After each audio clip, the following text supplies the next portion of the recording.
Alright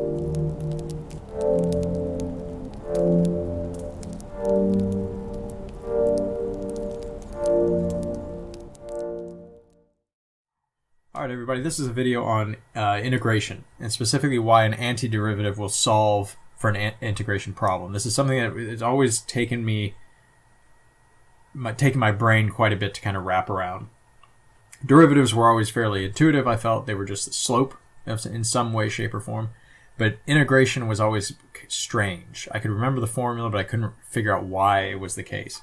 So if you think about it in kind of basic ideas, let's say you have distance and you have speed or velocity. So let's start with distance.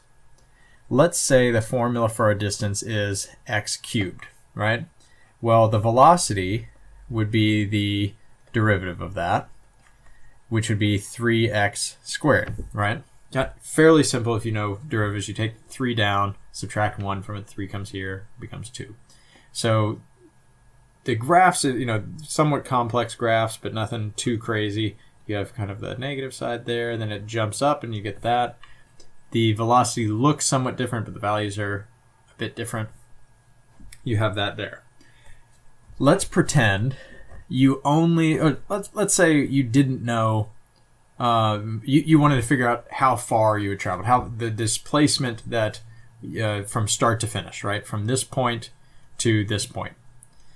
It doesn't necessarily matter if you followed this perfect line or not, if you wiggled a little bit, if you went up and down or whatever. All you're worried about is I got to here and I started here.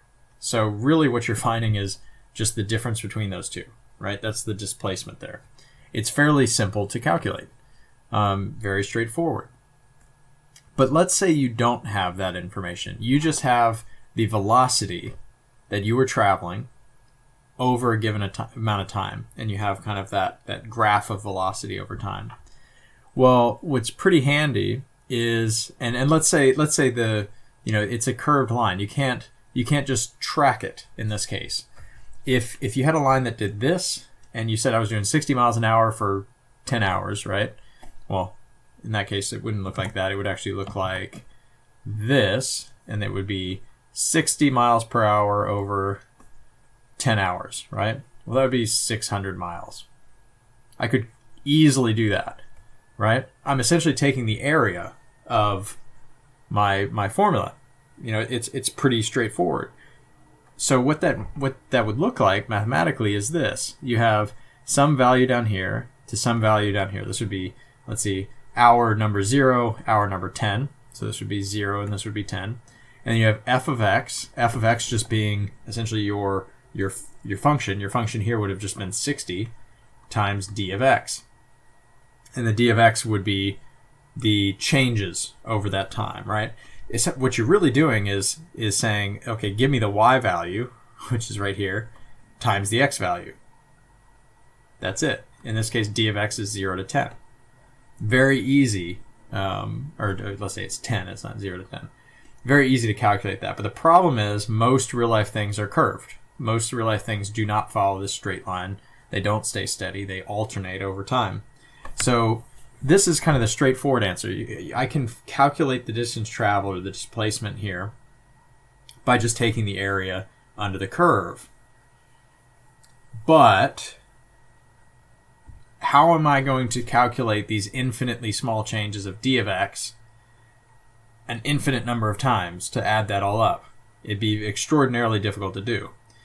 An alternative is to say this. I want to make this formula go back to where it's easy to calculate. I want this velocity to actually just give me the distance for over these areas. Well, I already know that velocity, the formula for velocity, is the derivative of distance. So what if I could just backtrack that? So what if I could have this, where this f, if the derivative of f, the capital F, is my f of x. So my f, capital F is that, my lowercase f is that. So what I've done is I started with this, the derivative, and I've backtracked it over here to give me this much easier solution. And now all I have to do is find the value at my upper bound, which would be here. Let's say this is right here. This is B. And the value at my lower bound, this is A.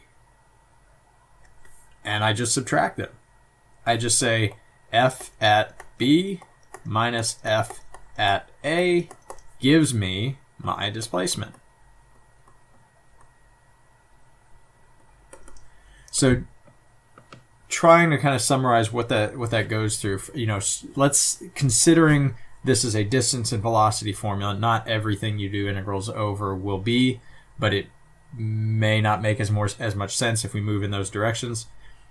Knowing that velocity is simply the derivative of distance, and knowing that you can calculate the displacement by simply taking the last value and subtracting the first value, the ending value minus the beginning value, we basically take the velocity function and revert backwards back to this distance so that it makes it easier on us.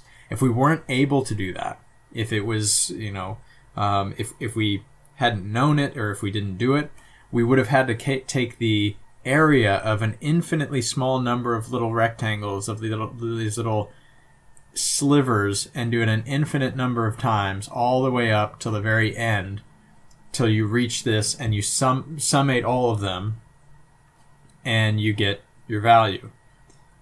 That would be incredibly difficult, especially the more complex your curve becomes. But if you can backtrack it back to the original distance formula, you literally just taking this subtraction value. And it may be, you have to plug in some values into a formula for that, but you plug in this value here, subtract it from this value here, and you get that, the outcome. So I hope that was useful, at least as far as the intuition goes.